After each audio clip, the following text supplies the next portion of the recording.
This is part 2 of factoring quadratic trinomials when the leading coefficient is not equal to 1. However, this time, ibang approach ang ituturo ko or ibang solution.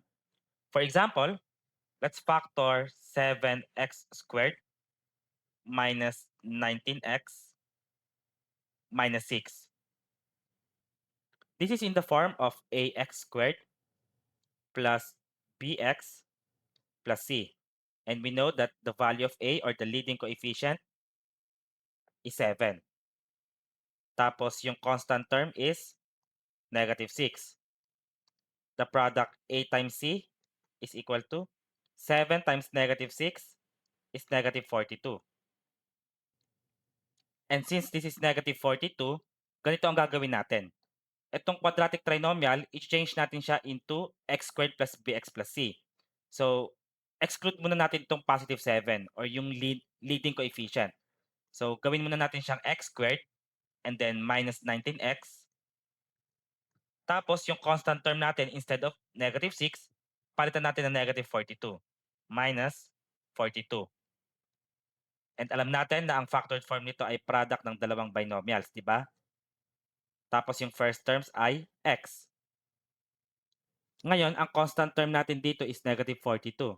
Ito yon, di ba? And then write natin yung pair of factors ni negative 42.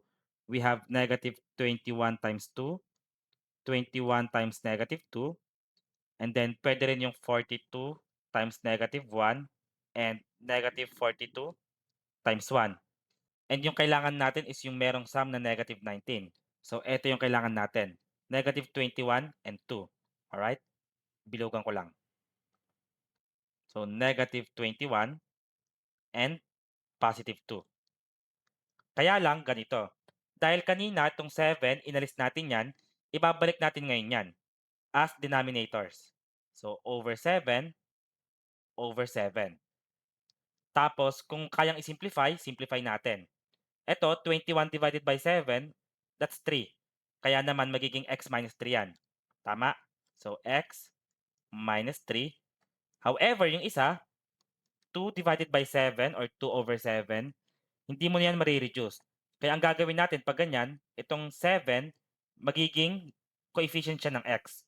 So, therefore, magkakaroon tayo ng 7x plus 2. Ito na ngayon yung factored form.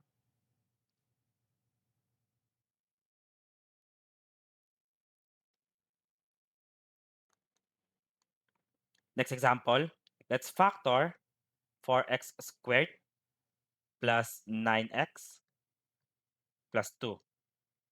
Ito yung value ng a natin. A is equal to 4, yung leading coefficient, while the constant term is positive 2. And then the product a times c is 4 times 2. So, 8. Ngayon, exclude muna natin yung leading coefficient. So, let's rewrite as x squared and then plus 9x and then plus, papalitan natin to. Itong constant term, magiging 8 muna siya. So, plus 8. And alam natin na ang factored form niyan, x squared plus bx plus c, product of two binomials, tapos x yung first terms. Ngayon, hanapin natin yung factors or pair of factors of 8. So, meron tayong 4 times 2, 8 times 1, negative 4 times negative 2, negative 8 times negative 1, and kailangan natin yung merong sum na positive 9. So, ang kailangan natin ay ito. Okay? So, sulat natin. Plus 8 and plus 1. Plus 8 plus 1. And then, ibabalik natin itong leading coefficient as denominators. So, over 4, over 4. X plus 8 divided by 4 is 2. While itong 1/4, hindi na yan marireduce. Kaya naman, gagawin mong coefficient yung 4. Gagawin mong coefficient ni x. So, 4x plus 1.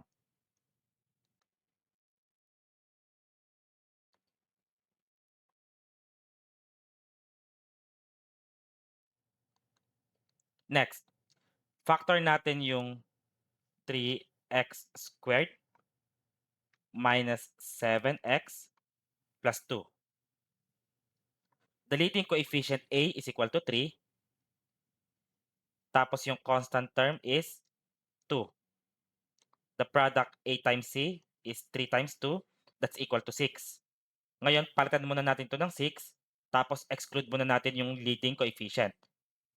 Therefore, let's have x squared minus 7x and then plus 6. Ito. The factored form is the product of two binomials na yung first terms natin ay x. Ngayon, lista natin yung pair of factors ni 6. 6 is equal to 2 times 3, negative 2 times negative 3, 6 times 1, negative 6 times negative 1, and kailangan natin yung pair of factors na merong sum na negative 7. So, ito yon, negative 6 and negative 1. Sulat natin, minus 6, minus 1. And also, include natin yung leading coefficient na 3 as denominators. Over 3, over 3. Simplify natin kung kaya. X, and then 6 divided by 3 is 2. So, minus 2 times, itong 1/3, hindi yan divisible. So, fraction talaga yan. So, gawin natin coefficient yung denominator. 3x minus 1. This is the factored form.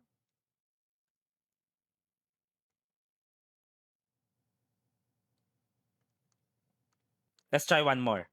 Factor natin yung 6x squared plus 11x and then plus 3. The leading coefficient A is equal to 6. Tapos yung constant term natin is equal to positive 3. Therefore, the product A times C is 6 times 3. So, 18. Ngayon, palitan muna natin ito ng 18, tapos exclude muna natin yung leading coefficient. This becomes x squared plus 11x and then plus 18. The factored form is the product of two binomials. Tapos, x dito, x din dito. Ngayon, sulat natin yung pair of factors ni 18. Meron tayong 6 times 3, 9 times 2, negative 6 times negative 3, negative 9 times negative 2, and kailangan natin yung pair of factors na may sum na positive 11. So, ito yon, 9 and 2. Sulat natin, positive 9 and positive 2.